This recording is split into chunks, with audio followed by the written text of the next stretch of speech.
Mesdames, Messieurs, bonjour, bienvenue dans l'autre direct. Aujourd'hui, je reçois Abdelkader Bendidi. Bonjour. Merci beaucoup d'être avec nous. Vous êtes le président du CRCM Rhône-Alpes, en Rhône-Alpes.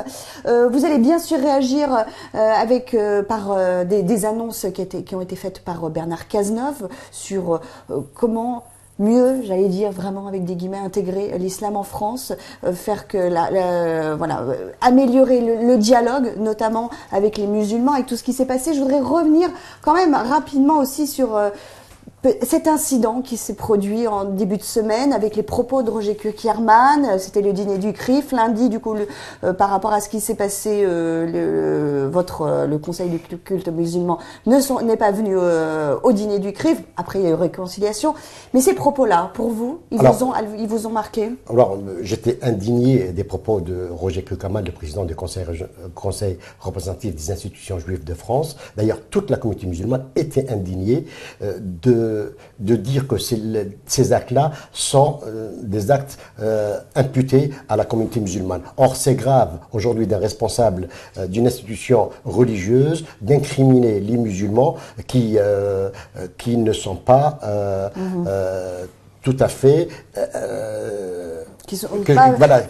l'islam fasciste, l'islam djihadiste, intégriste, etc. Vous vouliez dissocier ces termes-là. Aujourd'hui, je fais un appel au président de la République de mettre un terme au niveau des hauts responsables de l'État, tels que l'islam fasciste, l'islam intégriste, l'islam djihadiste. Il ne faut pas associer notre religion à des mots qui ont une tonalité trop grave, parce que les musulmans ont eux-mêmes souffert du fascisme, ont eux-mêmes souffert du djihadisme, ont eux-mêmes souffert de l'intégrisme. Alors, il ne faut pas nous imputer ces adjectifs qui sont très poignants. Moi, j'ai salué l'initiative du recteur Dali Boubaker de boycotter le repas du CRIF. Oui. D'ailleurs, si c'était à Lyon, je le ferais aussi. Je ferais aussi de même. Et j'ai fait un communiqué dans ce sens-là. Il faut que les institutions juives nous regardent comme des partenaires et non pas comme des ennemis.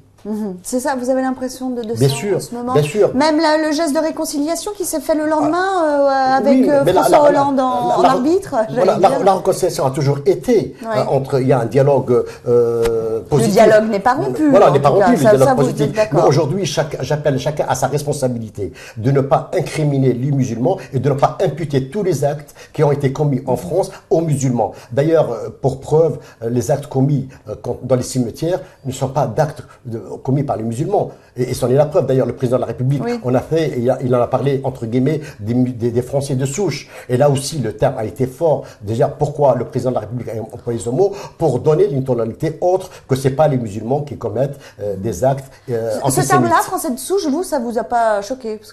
Non, parce que Français de souche, moi aussi, je suis Français de souche. Je suis un Français né avant 62 et je suis réintégré à la nationalité française. Je me reconnais dedans, dans ces termes-là. Là-dessus, il n'y a pas de souci. Alors, justement, les mesures qui ont été annoncées par Bernard Cazeneuve, notamment cette fameuse instance de dialogue. Alors, le CRCM a été créé il y a 12 ans, en 2003. Ça veut dire quoi? Est-ce que c'est pas un échec, finalement, du CRCM? Non, c'est pas un échec du CRCM. Le CRCM n'a à comparer des autres institutions catholiques, juives ou protestantes. On n'a que 12 ans et aujourd'hui, on veut nous faire porter plus lourd que ce qu'on porte. Il est vrai. Alors, faut savoir qu'on n'a pas de moyens. Et quand il y a d'autres pays qui veulent nous aider, on nous dit « Ah non, faut pas toucher l'argent des pays étrangers. » La France ne donne pas les moyens, ce qu'on est livré à eux-mêmes. Moi, je salue la venue de l'instance de dialogue, qui d'ailleurs n'est pas nouvelle, je le signale, parce que dès la création du Conseil français du culte musulman, les personnalités qualifiées faisaient partie du CFCM, les grandes mosquées faisaient partie du CFCM, mais en montraient leurs limites. Peut-être aujourd'hui, avec le mûrissement du Conseil français du culte musulman, ces personnalités, ces grandes mosquées, peut-être vont donner une autre expérience. Il y avait besoin de cette instance de dialogue, il y avait cette nécessité quand même de le créer. Alors, sincèrement, non. Mais aujourd'hui, Non. sincèrement, non. Non. Mais aujourd'hui, Ça suffisait eux-mêmes. ça suffisait à eux-mêmes. Mais beaucoup de personnes qui ne se reconnaissent pas dans cette instance veulent réintégrer cette instance. Voilà. C'est-à-dire, on veut donner la parole aux gens qui se sentent aujourd'hui peut-être marginalisés, peut-être parce que finalement, c'est quoi le CFCM? C'est la gestion de cultes musulmans. On n'a pas la prétention aujourd'hui de gérer les musulmans de France, les 6 millions de musulmans. Voilà. Peut-être aujourd'hui, prenant les personnalités civiles. Peut-être les accompagner aussi pour. Est-ce qu'aujourd'hui, vous qui côtoyez bien évidemment les musulmans, est-ce qu'ils se sentent intégrés à la République et leur avis par rapport à la laïcité? Alors aujourd'hui, je vais vous rassurer, j'assure la communauté française que l'islam est tout à fait compatible avec la République et aussi les musulmans se sentent aujourd'hui républicains dans notre pays. Pour preuve, aujourd'hui, les aumôniers militaires qui sont dans l'institution s'intègrent très très bien avec les aumôniers catholiques, les aumôniers protestants et les aumôniers israélites. D'ailleurs, aujourd'hui, les musulmans se sentent républicains comme le reste de notre communauté française. D'ailleurs, il ne faut pas qu'aujourd'hui, on croit que les musulmans sont entièrement à part. L'idée de communautarisme, est-ce qu'elle est présente ou pas chez les musulmans? Alors, l'idée du communautarisme n'est pas présente. Sauf aujourd'hui, l'islam favorise les liens de famille, les liens de co-religionalité avec les autres. C'est-à-dire quand, vous savez, aujourd'hui, nous sommes pratiquement 6 millions en France. On se voit entre familles, on se voit dans les mosquées.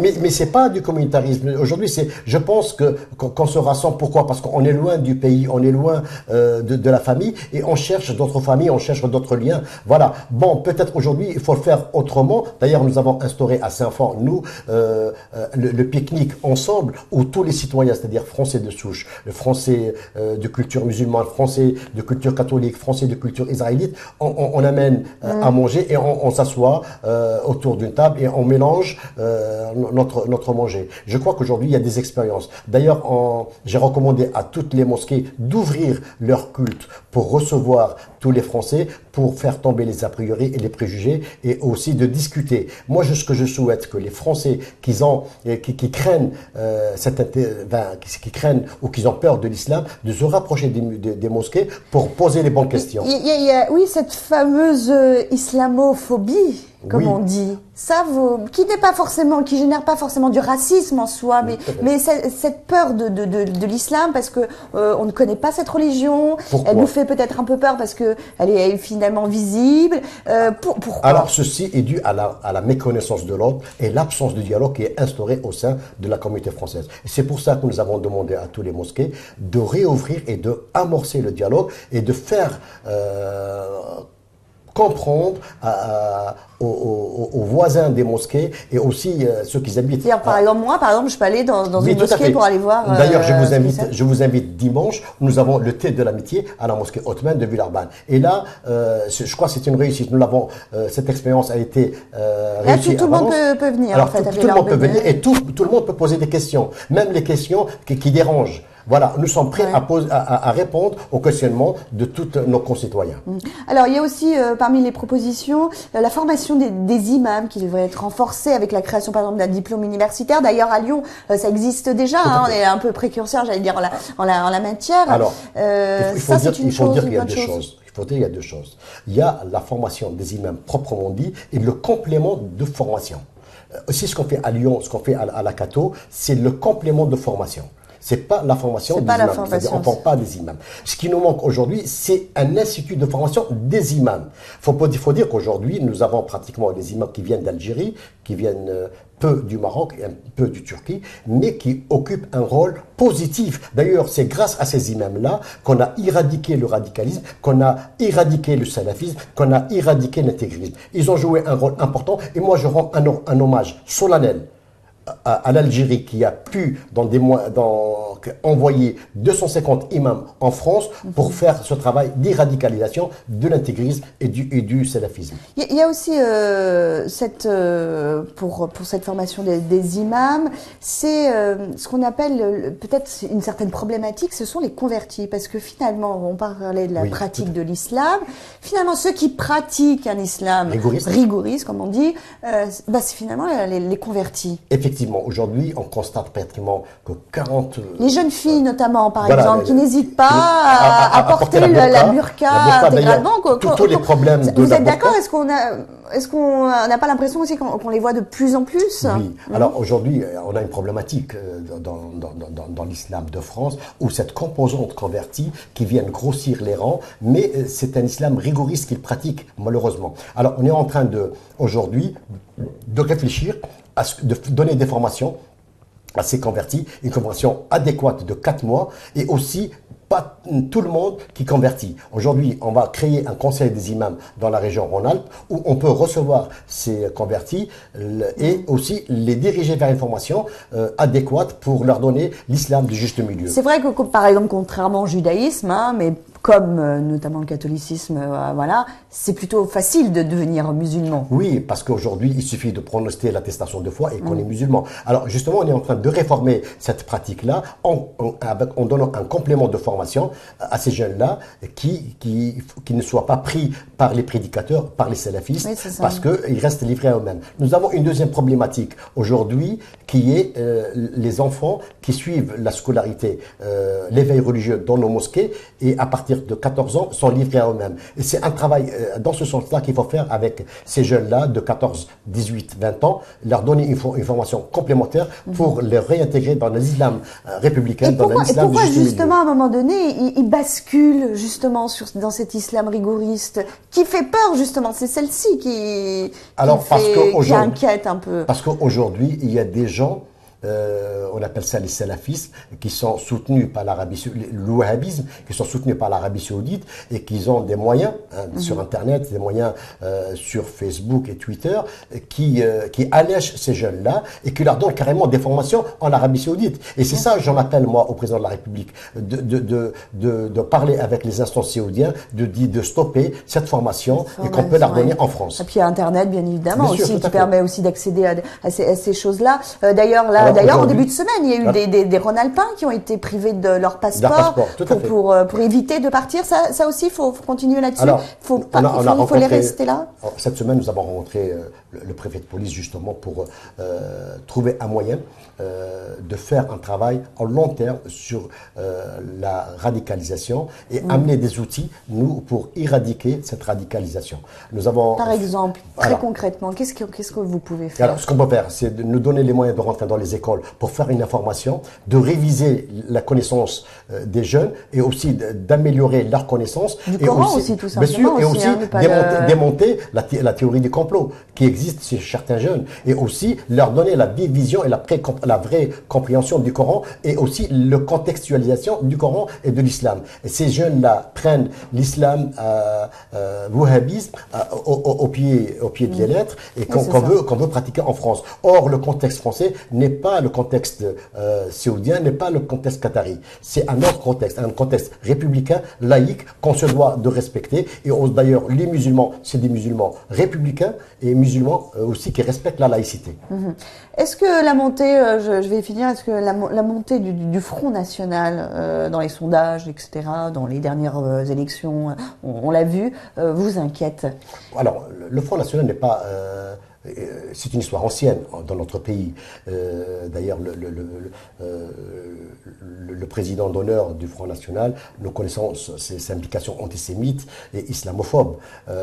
Alors, Marine Le Pen aujourd'hui, cette montée, mais avec un langage complet, mais qui n'est en rien. Parce que finalement, elle utilise moins ces ressorts d'antisémitisme et elle les ressort pas, mais elle n'en pense pas moins. Je suis d'accord, mais au moins moins, j'allais dire avec Jean-Marie Le Pen, c'était clair. Il y a aujourd'hui, vous lutter vraiment contre ça. Là, justement, son discours peut finalement plaire, aujourd'hui, mais vous dites, elle n'en pense pas moins. J'ai entendu une émission de radio qu'ils ont disséqué les paroles de Marine Le Pen et les paroles de Jean-Marie Le Pen. Ils sont pratiquement les mêmes, sauf qu'on a, au lieu de dire étranger, immigration, on dit étranger. Voilà, pratiquement, la connotation est pareille, sauf qu'on a joué sur les mots. Mais ça n'empêche que Marine Le Pen reste dangereuse aujourd'hui, non seulement économiquement, mais aussi sur la préférence nationale, sur d'autres critères qu'elle met avant, qu'on est pratiquement sûr qu'elle ne peut pas mettre en pratique, sachant que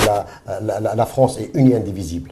Et la communauté française, la communauté musulmane fait partie de la communauté française, la communauté juive fait partie de la communauté française, et nous sommes unis et indivisibles. Vous voulez dire, voilà, effectivement, et l'islam est bien sûr compatible avec la République et la laïcité. Et que... Tout à fait. D'ailleurs, Jean-Marie Le Pen lui-même, quand il a été visité, elle a fait rendre visite en Irak au président déchu qui était mort, Saddam Hussein, il avait dit à l'époque que l'islam est compatible à la République. Aujourd'hui, l'islam est compatible à la République parce que les musulmans eux-mêmes respectent les lois de la République.